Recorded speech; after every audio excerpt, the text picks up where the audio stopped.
안녕하세요. 반갑습니다. 오늘은 신용 스펙 5호 합병 심사 청구한 공시 내용을 살펴보도록 하겠습니다. 재무제표 태성이라는 기업과 이제 합병 심사를 청구를 했고요. 재무제표를 들여다보고 합병 비용까지도 한번 살펴보도록 하겠습니다. 먼저 1월 12일 날 신용 스펙 5호는 상장 폐지 우려 공시가 나왔습니다. 19일까지 합병 예비심사 청구를 하지 않으면 상폐될 위기에 처했었는데요. 그런데 1월 14일, 오늘이죠. 예비심사 청구를 했습니다. 며칠 남겨두고 진행을 한 것이고요. 사실상 이런 의심도 할 수 있겠죠. 마치 상장 폐지 우려 공시를 기다렸다는 듯 이렇게 지금 날짜가 애매하게 겹쳤죠. 지금 상장 폐지 우려 공시가 나온 지 다 다음 날 심사 청구를 한 것입니다. 예를 들어서 지금 12일날 상장 폐지 우려 공시를 보고 매도한 개미들도 있었을 텐데요. 만약 지금 이런 경우라면 이 지금 상장 청구를 한 이 공시까지 지금 그런 혜택을 받지 못하는 결과가 될 수도 있기 때문에 좀 안타까운 상황이라고 볼 수도 있고요. 물론 지금 청구를 한 것이지 승인이 지금 난 것은 아닙니다. 어찌됐든 어떤 내용으로 청구를 했고 어떤 기업과 지금 상장 합병을 하려고 하는지 한번 살펴보도록 하겠습니다. 지금 참고로 말씀드리면 스펙주 같은 경우에는 지금 상장 폐지를 하더라도 기존에 갖고 있었던 2,000원 플러스 이자 수준은 환불을 받을 수 있습니다. 따라서 스펙주를 이제 청약하실 때 이런 부분을 알고 청약하시는 분들이 많죠. 또한 이제 상장을 하더라도 2,000원 언저리에서 이렇게 매입을 하시면 큰 손해 없이 하방이 막혀 있다고 볼 수 있기 때문에요. 이런 식으로 스펙 투자하시는 분들이 많습니다. 요거는 스펙 투자하시는 분들이라면 잘 아실 테고, 처음 경험하시는 분들이라면 이런 점이 있으니까, 이런 장점이 있으니까 아무래도 이제 이런 장점을 혜택을 누리기 위함인데, 어찌됐든 이런 합병 청구를 하기까지 상당히 오랜 시간이 걸릴 수도 있고, 합병 승인이 난다는 보장도 없고요. 또 합병이 무산될 가능성도 있고, 여러 가지 경우의 수가 있기 때문에 이렇게 시간 대비 이렇게 기회비용을 놓고 봤을 때는 그렇게 딱히 좋은 투자 방법이다라고 이렇게 단언하기에는 좀 어렵습니다. 각자 투자 스타일에 따라서 이렇게 결정할 부분이고요. 어찌됐든 지금 심사 청구는 했으니까요. 합병 승인이 날 건지 안 날 건지는 코스닥 심사에 따라서 결과가 나오겠죠. 결과는 아직 안 나왔고요. 한참 뒤에 나오겠죠. 일단 신용 스펙 5호는 합병하려는 회사는 태성이라는 회사입니다. 지금 보시는 것처럼 안산시 단원구에 본사가 있고요. 주요 매출은 PCB 생산용 습식 장비류 일체, 정면기, 동분 여과기 등 이런 PCB 관련된 제품 매출로 구성이 되어 있고요. 태성 기업의 자산은 21년 반기 기준입니다. 총 393억 원, 약 400억 원 수준의 자산을 갖고 있습니다. 이 중 유형 자산이 199억 원, 절반 정도를 차지하고 있고요. 다음은 매출 채권이 113억 원 이렇게 구성이 되었습니다. 기업의 부채는 총 361억 원 중 당기 차입금이 113억 원, 그다음에 RCPS 74억 원이 이렇게 잡혔는데요. 전환상환 우선주죠. 하지만 21년 12월 27일 지금 이게 반기 보고서 기준이니까요. 한참 뒤에 전환상환 우선주 266만 6,666주가 보통주로 전환이 되었습니다. 따라서 지금 결산 기준으로 놓고 봤을 때는 이 부채 항목에 포함되어 있는 전환상환 우선주는 장부 금액을 자본으로 가산하게 되었죠. 보통주로 전환이 되었기 때문에 결국 21년 결산 기준 RCPS 74억 원은 자본으로 상계가 된 것이고, 마찬가지로 지금 이 부채에서는 이렇게 삭제가 되는 것이죠. 만약에 이렇게 RCPS가 계속 있었다면 기업의 이제 합병 후 가치를 계산할 때 어느 정도 보통주로 전환된 주식수를 합산해서 추가해야 되는 부분이 있기 때문에 살펴본 것인데요. 어찌됐든 보통주로 이미 전환이 완료가 되었습니다. 별도로 합산해야 될 계산은 필요가 없고요. 지금 반기보고서 기준, 21년 반기보고서 기준 기업의 부채 비율은 1144%입니다. 상당히 높죠. 유동 비율은 48%고요. 재무 안정성이 상당히 떨어진다고 볼 수 있고, 하지만 21년 결산 추정으로 아까 말씀드린 RCPS 전환상환 우선주가 자본 항목으로 가산 조정이 되었죠. 이렇게 조정된 부분으로 놓고 봤을 때는 추정입니다만 부채 비율이 269%로 떨어졌고요. 유동 비율은 60% 수준으로 다소 뭐 재무적 안전성이 좋아지긴 했지만 그럼에도 일반적으로 부채 비율은 200% 이하, 유동 비율은 150% 이상을 안정적으로 평가를 하니까 기업의 이제 재무 안정성은 뭐 그렇게 좋진 않다, 뭐 떨어진다 이렇게 볼 수 있습니다. 하지만 재무 상태가 재무 안정성이 합병 승인의 절대적인 조건은 아닙니다. 스펙주 합병된 기업들 중에서 보시면 자본 잠식된 기업들도 덜어 있었고요. 뭐 여러 가지를 종합적으로 심사를 하게 되겠죠. 계속 살펴보시면 자본은 31억 원입니다. 자본금은 18억 원이고요. 자본 잠식 상태는 아닙니다. 뭐 결손금이 26억 원 잡혔는데요. 뭐 지난 연도 대비 줄어들긴 했지만 보시는 파란색이죠.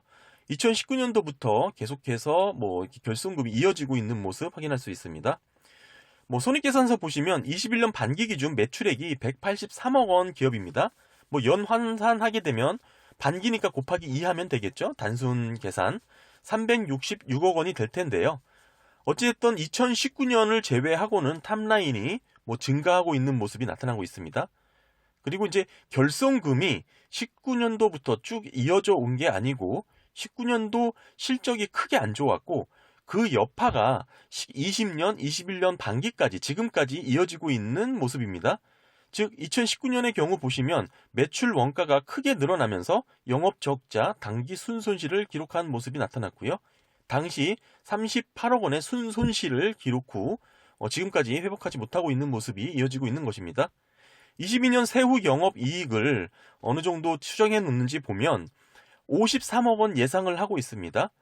위에서 살펴본 기업의 손익계산서와 어느 정도 상당한 갭이 있죠.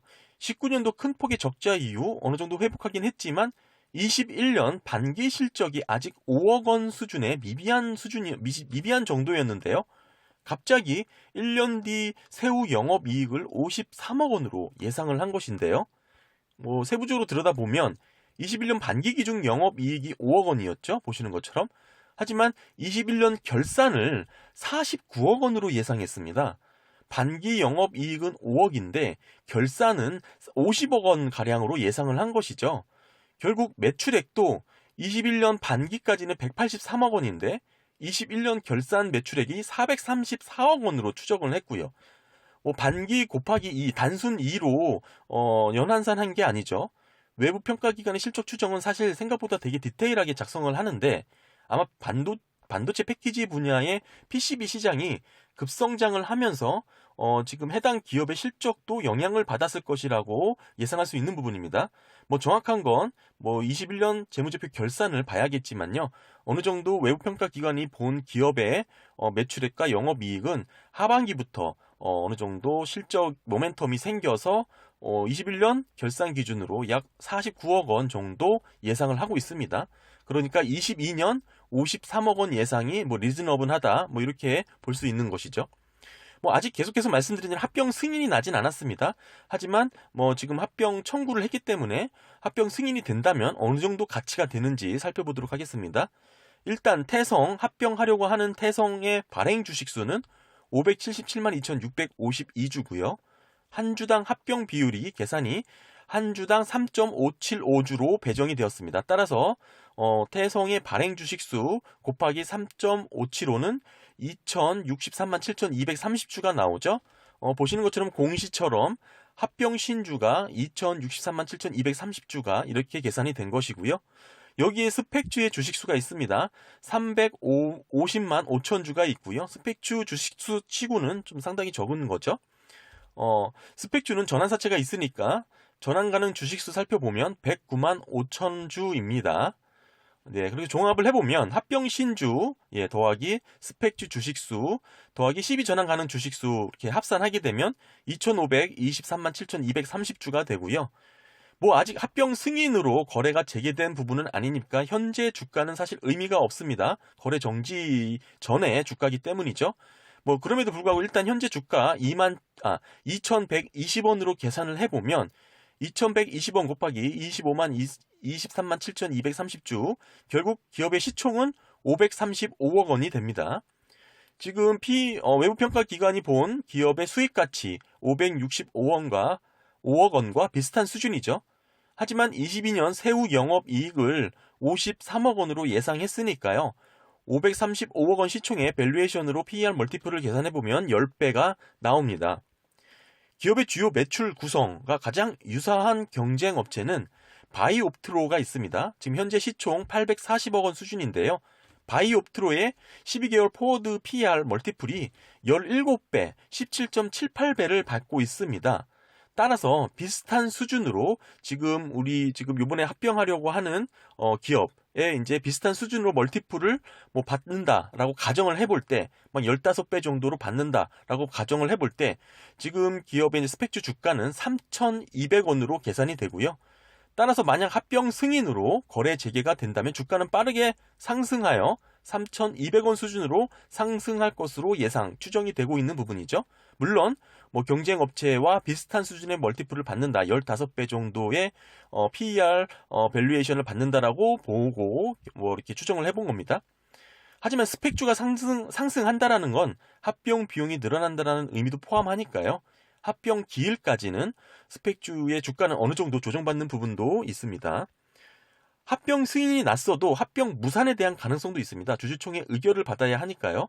최대 주주 지분을 살펴보는 게 좋은데요. 뭐 더불어서 합병 비용도 계산해 보는 게 좋죠. 주주 현황은 최신 자료가 아니고 지금 20년 결산 기준이고요. 참고만 해야 될 것 같고, 일단 김종학 대표이사님과 가족분들로 추정되는 특수관계인이죠. 특관인의 지분이 50%를 넘었습니다. 뭐 이후 종류주가 보통주로 전환이 되었고, 정확한 지분 관계는 합병 승인 후 나오는 공시를 살펴보는 게 더 좋을 것 같고요. 뭐 크게 합병 무산의 우려가 높은 지분 구조는 아닌 것으로 일단은 이렇게 가늠이 됩니다. 계속해서 합병 비용 추정 계산을 해보면, 합병 비용을 계산할 때 중요한 일정은 주주총회 예정 일자입니다. 지금 본 기업 같은 경우에는 22년 5월 12일이죠. 22년 5월 12일 해당 날짜의 주가가 중요한데요. 당일 종가를 기준으로 합병 비용을 계산합니다. 만약 위에서 살펴본 3,200원으로 추정하여 계산을 해보겠습니다. 3,200원 곱하기 스펙주의 주식수였죠. 350만 5천 주입니다. 즉 112억 원이 지금 합병 가액이 되는데요. 참고로 주주총회 일자가 아닌 이사회 결의를 기준으로 합병 가액을 산정할 수 있습니다. 별도 조항이 있는데요. 세부적인 조건이라는 것 있는데, 기본적으로 이사회 결의일 결정사항을 주주총회에서 그대로 통과할 경우에는 기업 입장에서는 주가가 낮은 일자를 선택할 수 있는 팁이 있습니다. 즉 주주총회 일자로 할 것인지 이사회 결의일로 할 것인지를 결정할 수 있는 것이죠. 뭐 대부분은 사실 주주총회 일자로 결정이 됩니다. 여기에 이제 계속해서 이제 합병 비용 계속 살펴보면, 기업이 이제 스펙주가 보유한 순자산 가치가 있었죠. 보시면 80억 원이 있습니다. 지금 밑에 총 발행 주식수가 460만 주로 나온 건 지금 최근 관련 법령이 개정이 돼서 스펙주 플러스 전환사채의 주식수까지 합산하여 이렇게 표기를 해야 된다고 하였기 때문에 이렇게 합산된 발행 주식수가 나왔고요. 결국 스펙주는 지금 MMT라고 하는 특정 금전 신탁에 자금을 보관하는데 이 지금 순자산가액이 변동될 이유가 없죠. 그럼에도 일정 시기에 따라서 지금 스펙주의 순자산가액은 변동이 됩니다. 이런 가치가 변화하게 되는 이유는 스펙주가 갖고 있는 전환사채 전환권 대가 때문에 그렇고요. 뭐 어찌됐든 그래서 합병가액을 계산해보면 112억 원에서 스펙주 자산 가치 80억 원을 빼게 되면 32억 원이 나오죠. 즉 32억 원이 합병 비용에 발생합니다. 여기에 합병에 이제 들어가는 실제 비용, 실비용이죠. 약 4억에서 6억 원 정도 실비 처리가 되고요. 합산하게 되면 뭐 38억 원 정도 되겠죠. 그리고 여기에 또 있습니다. 추후 스펙주가 전환권 조정이 더해져야 하는데요. 스펙주 전환권 조정 기일은 합병 기일 날짜를 기준으로 합니다. 22년 6월 15일이죠. 이때 당시 스펙주 주가를 기준으로 전환권 조정을 해서 결국에는 최종 합병 비용이 결정이 되는 것이고요. 따라서 당시 주가에 따라서 주가가 오르게 되면 합병 비용은 더 늘어나게 되는 구조죠. 대략적으로 스펙주 3,000원 수준으로 전환권 대가, 물론 기업마다 다르긴 하지만 15억 원에서 40억 원 수준 보시면 될 것 같고요. 평균 25억, 30억 원 보시면 됩니다. 뭐 기타 스펙주 합병 비용 관련해서 궁금하신 분들은 위에 영상 참고하시면 도움이 되실 것 같고요. 따라서 종합적으로 살펴보면 실질 합병 비용은 32억 원 플러스 전환권 대가의 조정까지 합산을 하게 되어 대략적으로 40억에서 50억 정도 예상이 되고요. 뭐 지난 스펙추 합병 비용은 지난 1년간 15억 원에서 105억 원까지 다양히 했는데요. 이 정도 40억 원, 50억 원 수준은 평균 수준이다라고 볼 수가 있습니다. 뭐 주가에 따라서 합병 비용이 결정되는 구조이기 때문에 변동성이 심한 경우 스펙추 상장은 잘 이루어지지 않고요. 따라서 결국 합병 비용 같은 경우에는 22년 당기 순이익에 합병 비용이 잡혀서 차감될 터입니다. 결국 예상되는 실적보다 하회 또는 마이너스 실적으로 단기 순손실이 날 가능성도 있고요. 장부상 회계상 비용이죠. 실제 현금이 지출되는 건 아닙니다. 투자하시는 분들은 이 정도 감안하고 계셔야겠죠. 오늘 간단하게 신용 스펙 5호 태성 합병 심사 청구 관련된 내용 살펴봤고요. 태성 기업의 재무제표 들여다봤고 합병 비용과 뭐 기타 일정에 대해서도 한번 들여다봤습니다. 뭐 기업이 궁금하신 분들에게 도움이 되셨길 바랍니다. 감사합니다.